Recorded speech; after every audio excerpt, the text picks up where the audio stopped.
Hi there, this is Craig Beck and welcome back in part 7 of the complete quit drinking course from stopdrinkingexpert.com.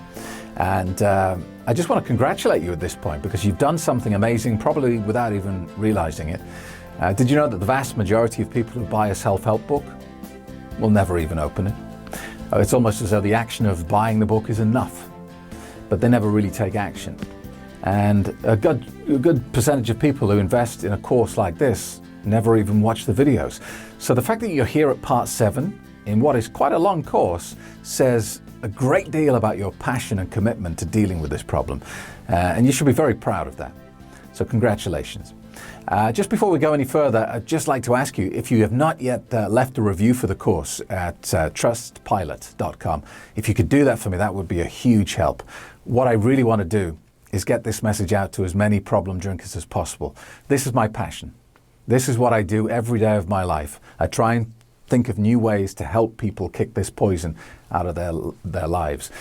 If you can help me spread that message, it will just be amazing and I will love you forever. So thank you if you can leave a review.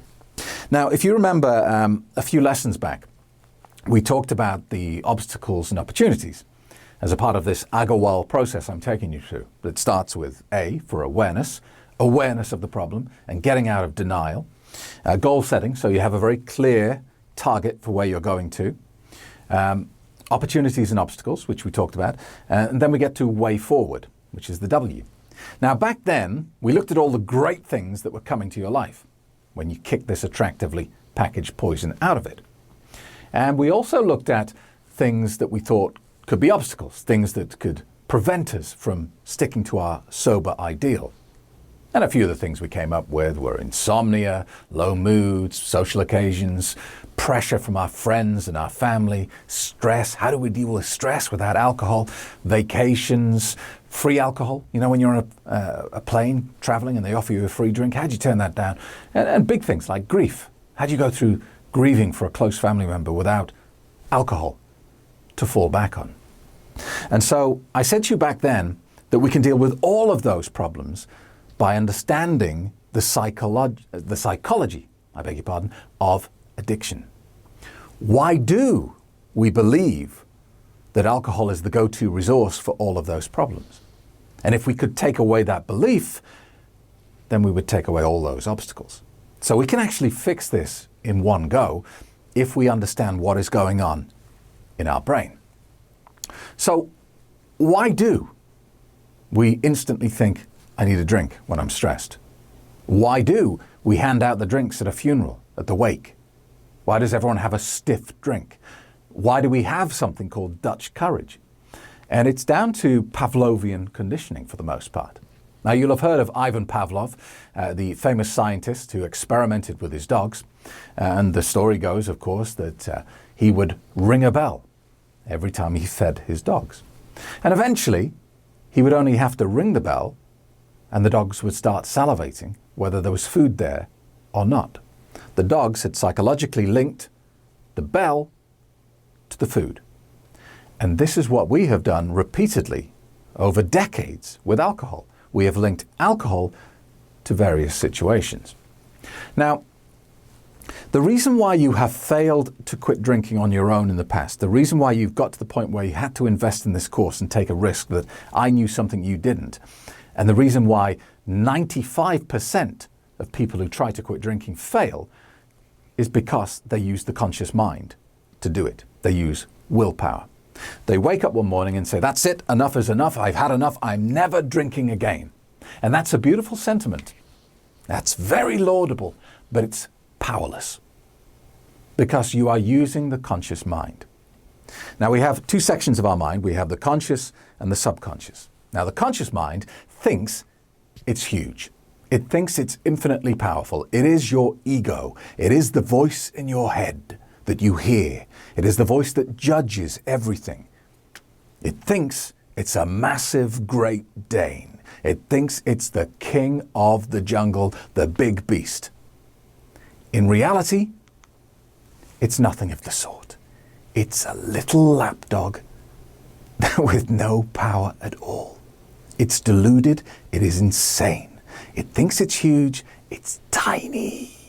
All right? And this is the power that we're using when we try and quit drinking with willpower. We're using the smallest, weakest, most pathetic part of our brain to achieve a very complicated, complex task. All right?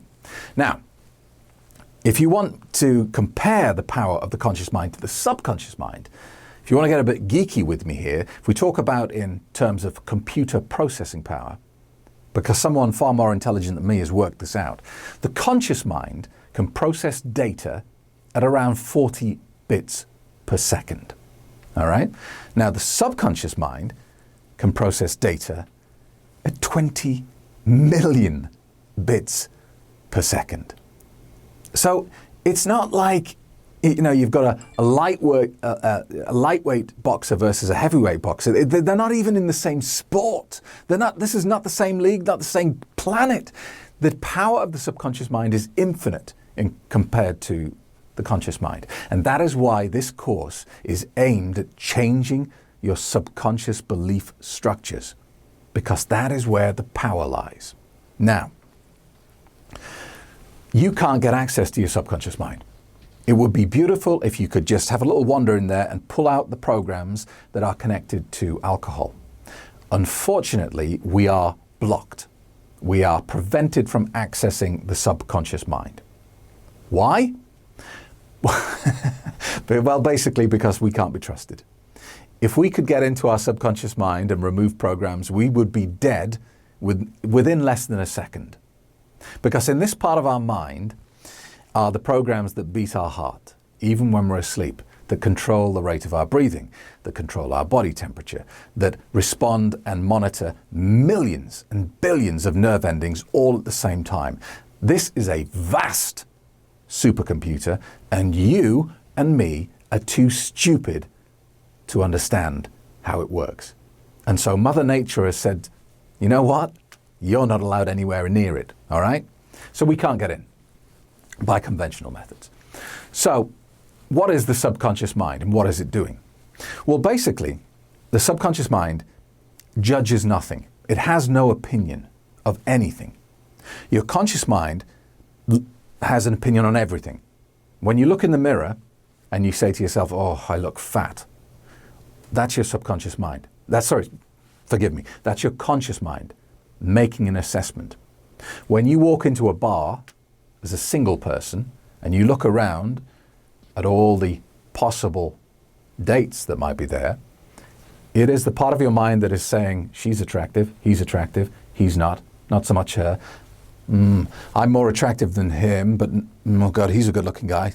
Yeah. This is the part of your mind that is always evaluating, always judging.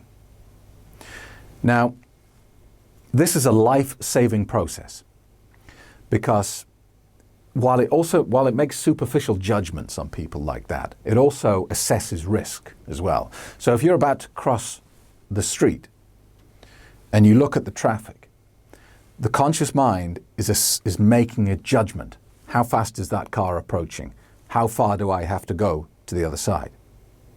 Now, when it makes the decision to cross the road, the action of moving all the muscles and the decision of which foot to move forward first is a subconscious decision because it's too complicated for the conscious mind. Conscious mind can do one, maybe two things at a time, max. Subconscious mind can do a million things at the same time.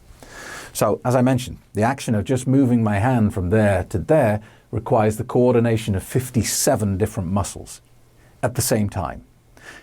If you had to do that with your conscious mind, you couldn't do it because you'd only be able to move one or two muscles at the same time. It would take you about 5 hours to do that. So the conscious mind judges, the subconscious mind doesn't, has no opinion. It will complete whatever you send to it. So you have to be very careful what commands you send to the subconscious mind because it won't filter it. It won't say, are you sure about that? It will just do it. And it comes up with solutions. So if you're in a room and it's too hot, it will come up with the solution, release sweat. I know this works. It will cool the body. You don't have to make a conscious decision. Right, I'm going to start sweating now. It just happens, doesn't it? When you start running and your muscles need oxygen. You don't have to consciously make the decision, right, I better increase the speed of my heart now because I need a bit more oxygen in my legs. This is all done by the solution machine in your head called the subconscious mind. And it continually comes up with solutions to problems. You encounter a problem and the subconscious mind instantly comes up with a solution. That's its job. Now, the subconscious mind has been watching you since the day you were born, and it's been learning. The first time you picked up a pan off a hot stove and burnt your hand, that was a learning opportunity, and the subconscious mind logged it. Now, as an adult, you don't just go and grab pans off the stove, do you? And you don't consciously warn yourself. You don't go, hot pan, don't touch. You just don't do it. It's a subconscious program. Your subconscious mind has learnt it for you. Fantastic. Now, the problem we have as drinkers is your subconscious mind has been watching you apply an effective solution to all these problems. Insomnia. I'll have a drink just to help me sleep.